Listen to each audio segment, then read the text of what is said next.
Sempre agradecidos a Deus nosso Pai e a Jesus pela oportunidade, hoje vamos ler um trecho do Evangelho segundo o Espiritismo por Allan Kardec. Vamos ver o capítulo 19, A Fé que Transporta Montanhas. Poder da Fé. 1. E depois que veio para onde estava a gente, chegou a ele um homem que, posto de joelhos, lhe dizia: Senhor, tem compaixão de meu filho que é lunático e padece muito, porque muitas vezes cai no fogo e muitas na água. E tenho-o apresentado a teus discípulos e eles o não puderam curar. E respondendo, Jesus disse: Ó geração incrédula e perversa, até quando hei de estar convosco? Até quando vos hei de sofrer? Trazei-mo cá. E Jesus o abençoou, e saiu dele o demônio, e desde aquela hora ficou o moço curado. Então lhe disseram: Por que não pudemos nós lançá-lo fora? Jesus lhes disse: Por causa da vossa pouca fé, porque na verdade vos digo que se tiverdes fé como um grão de mostarda, direis a este monte: Passa daqui para acolá, e ele há de passar, e nada vos será impossível. Trecho de Mateus, capítulo 17, versículos de 14 a 19. 2. É certo que, no bom sentido, a confiança nas próprias forças nos torna capazes de realizar coisas materiais que não podemos fazer quando duvidamos de nós mesmos. Mas então é somente no sentido moral que devemos entender estas palavras. As montanhas que a fé transporta são as dificuldades, as resistências, a má vontade, em uma palavra, que encontramos entre os homens, mesmo quando se trata das melhores coisas.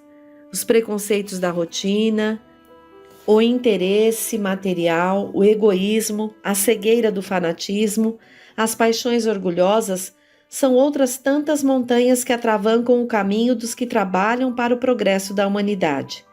A fé robusta confere a perseverança, a energia e os recursos necessários para a vitória sobre os obstáculos, tanto nas pequenas quanto nas grandes coisas. A fé vacilante produz a incerteza, a hesitação de que se aproveitam os adversários que devemos combater. Ela nem sequer procura os meios de vencer, porque não crê na possibilidade de vitória. 3. Noutra acepção, considera-se fé a confiança que se deposita na realização de determinada coisa, a certeza de atingir um objetivo.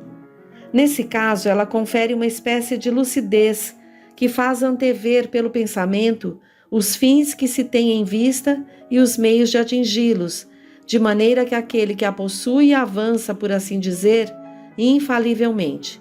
Num e noutro caso, ela pode fazer que se realizem grandes coisas. A fé sincera e verdadeira é sempre calma. Confere a paciência que sabe esperar, porque estando apoiada na inteligência e na compreensão das coisas, tem a certeza de chegar ao fim. A fé insegura sente a sua própria fraqueza, e quando estimulada pelo interesse, torna-se furiosa e acredita poder suprir a força com a violência. A calma na luta é sempre um sinal de força e de confiança, enquanto a violência, pelo contrário, é prova de fraqueza e de falta de confiança em si mesmo. 4. Necessário guardar-se de confundir a fé com a presunção. A verdadeira fé se alia à humildade. Aquele que a possui deposita a sua confiança em Deus, mais do que em si mesmo, pois sabe que, simples instrumento da vontade de Deus, nada pode sem ele. É por isso que os bons espíritos vêm em seu auxílio. A presunção é menos fé do que o orgulho, e o orgulho é sempre castigado cedo ou tarde pela decepção e os malogros que lhe são infligidos. 5. O poder da fé tem aplicação direta e especial na ação magnética. Graças a ela, o homem age sob o fluido, agente universal, modifica-lhe as qualidades e dá um impulso, por assim dizer, irresistível. Eis porque aquele que alia a um grande poder fluídico normal, uma fé ardente, pode operar unicamente pela sua vontade dirigida para o bem esses estranhos fenômenos de cura e de outra natureza que antigamente eram considerados prodígios e que, entretanto, não passam de consequência de uma lei natural. Essa a razão por que Jesus disse a seus apóstolos: se não conseguiste curar, foi por causa de vossa pouca fé. Trecho maravilhoso esse, que dá a nós esperança, porque a fé é uma conquista diária. Podemos pedir a Deus, se somos ainda vacilantes, que nos dê a confiança.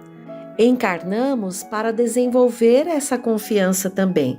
Por isso que na explicação aqui, já se coloca logo no comecinho que a confiança nas próprias forças nos torna capazes de realizar coisas materiais que não podemos fazer quando duvidamos de nós mesmos. E se estamos com esse sentimento assim de insegurança, peçamos a Deus nosso Pai.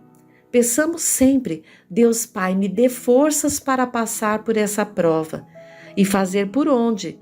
Fazer tudo dignamente, da melhor forma, observando os nossos pensamentos, palavras e atos e buscando a diretriz do Evangelho.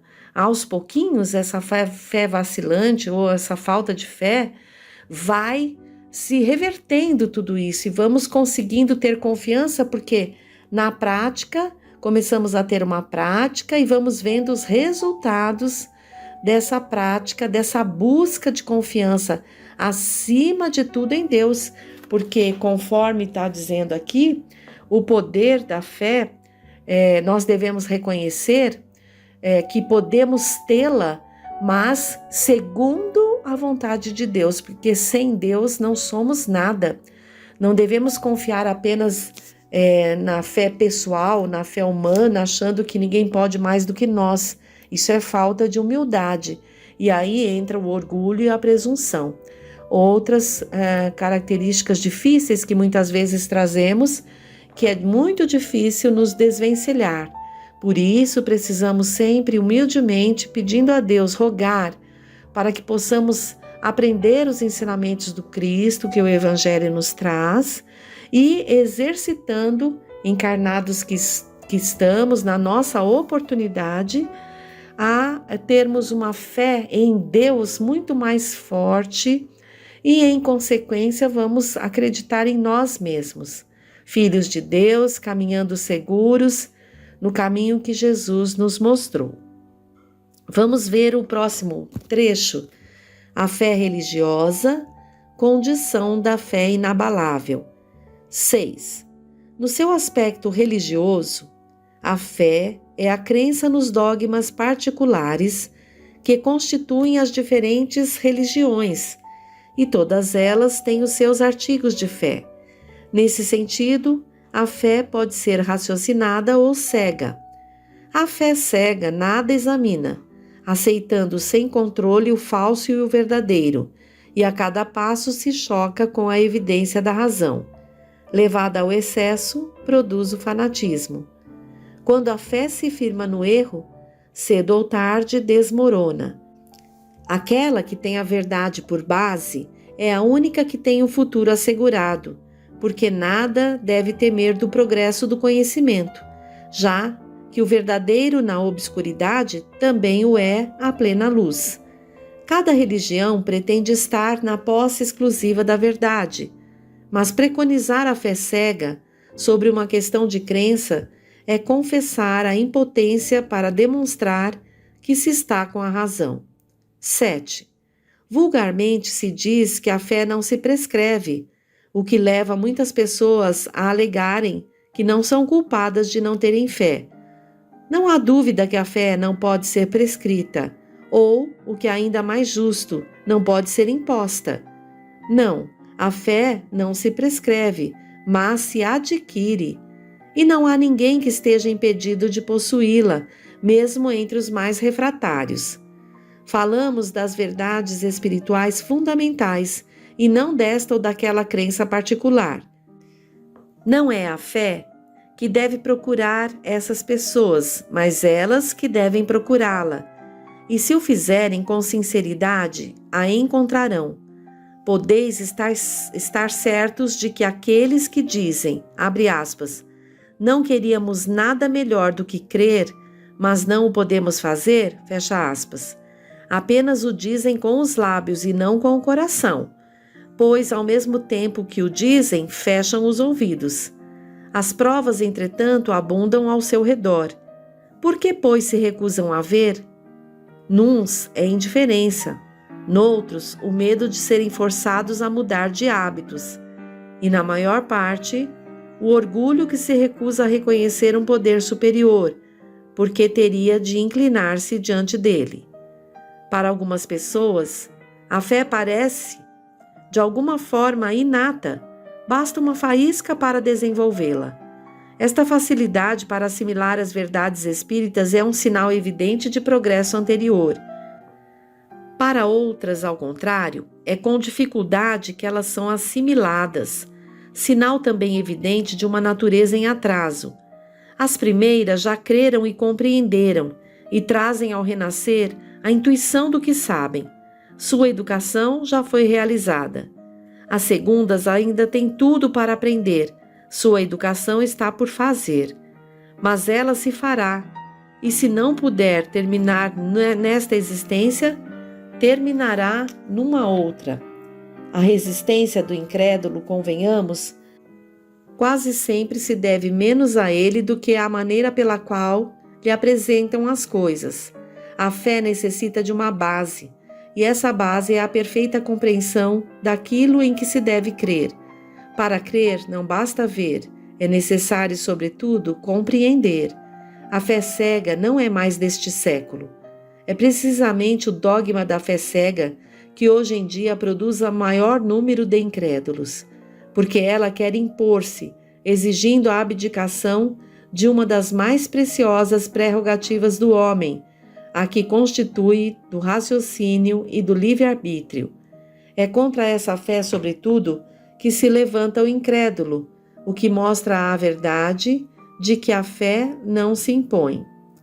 Não admitindo provas, ele deixa no espírito um vazio de que nasce a dúvida. A fé raciocinada, que se apoia nos fatos e na lógica, não deixa nenhuma obscuridade. Crê-se porque se tem a certeza, e só se está certo quando se compreendeu. Eis porque ela não se dobra. Não só é inabalável a fé que pode enfrentar a razão face a face em todas as épocas da humanidade. É a esse resultado que o Espiritismo conduz, triunfando assim da incredulidade, todas as vezes em que não encontrar oposição sistemática e interessada. Vejam, mais uma vez aqui, é possível, rogando a Deus o amparo, rogando a Deus que possamos ter forças, é que conseguimos alcançar esta força, esta fé em Deus e em nós mesmos, o que vai facilitar a nossa encarnação no caso. E nós estamos dentro de uma doutrina que nos fala diretamente a razão. Então, o Espiritismo, sendo esse tripé, filosofia, ciência e religião, nos favorece para que tenhamos uma fé mais sólida, porque vamos em estudo compreender aquilo que muitas vezes não compreendemos e vamos confiando cegamente. Então, quando compreendemos, fortalecemos a nossa fé. O entendimento nos traz uma força maior, uma segurança. Nossos passos são mais firmes, exercitando os ensinamentos do Cristo, perseguindo as virtudes exemplificadas pelo Cristo, tolerância, resignação, indulgência, paciência, humildade, todas essas virtudes, quando exercitamos no nosso dia a dia, esses exercícios vão nos trazendo a compreensão né, a compreensão dos ensinamentos do Cristo, e a nossa fé vai ficando mais firme, porque em estando mais indulgentes, mais pacientes, vamos viver melhor, sem tanto peso, sem tanto sofrimento, porque estaremos combatendo em nós aquelas mazelas morais que trazemos do orgulho, do egoísmo, da vaidade. Então, que possamos nos aprofundar no estudo do Evangelho e em sua prática. Assim conseguiremos compreender o que o Cristo veio nos ensinar, e em compreendendo, a nossa fé em Deus vai ficar cada vez mais firme, vai ficar cada vez mais inabalável. É uma bênção para nós. Então, a nossa doutrina espírita nos dá essa condição. Então, não percamos esta oportunidade que nos é dada, e que possamos, recebendo esse livro, o Evangelho segundo o Espiritismo em mãos, dar o valor que ele merece. Quantas vezes pudemos nós estar diante de algum ensinamento do Cristo, ou até do próprio Cristo, e não demos a importância, o valor que deveríamos ter dado. E agora somos chamados pela vontade de Deus e por sua bondade e misericórdia, por sua compaixão, somos chamados a uma doutrina que nos fala direto à razão. Então, que possamos aproveitar, refletir, mas buscar na prática, no dia a dia, percebermos onde devemos aplicar aquilo que aprendemos, as virtudes do Cristo. E assim, para finalizarmos, vamos pegar o livro O Espírito da Verdade, que tem várias mensagens de autores diversos, foi psicografado por Francisco Cândido Xavier e Valdo Vieira. Nós vamos pegar a mensagem de número 94, dada por Emmanuel. Chama-se Verdade e Crença. Refere-se ao capítulo 19, item 1 do Evangelho segundo o Espiritismo. Abre aspas. E se vos digo a verdade, por que não credes? Fecha aspas. Jesus. É um trecho de João, capítulo 8, versículo 46. Jesus lecionou a verdade em todas as situações da peregrinação messiânica. A todos concedeu amor puro, bênçãos de luz e bens para a eternidade. Provou com os próprios testemunhos a excelência de seus ensinos. Ministrou a caridade simples e natural, sem melindrar ou ferir. A cada qual apontou a lógica real das circunstâncias da vida. A ninguém enganou, não sofismou por nenhuma razão, perdoou sem apresentar condições, cedeu a benefício de todos. Não temeu, nem vacilou ao indicar a realidade, nem fugiu de demonstrá-la no próprio exemplo. Não aguardou bonificações, serviu sempre. De ninguém reclamou, sacrificou a si mesmo. Não permaneceu em posição de neutralidade, definiu-se. Cabe, portanto, a quem recolhe os dons divinos da claridade evangélica, amar e perdoar, construindo o bem e a paz, esposando ostensivamente a vida cristã na elucubração da teoria e no esforço da aplicação. Se possuímos a luz da verdade, por que não lhe seguir a rota de luz? Mensagem dada por Emmanuel. Queridos companheiros, que todos possamos refletir nessas palavras e que a cada dia possamos, ao nos levantar da cama logo cedo, rogar a Deus, Deus Pai, esteja comigo, que seja um dia para que eu exercite e engrandeça a minha fé, para que eu exercite os exemplos do Cristo Jesus, para que eu afine cada vez mais o meu coração com o vosso. Até o próximo encontro, queridos amigos. Fiquem com Deus.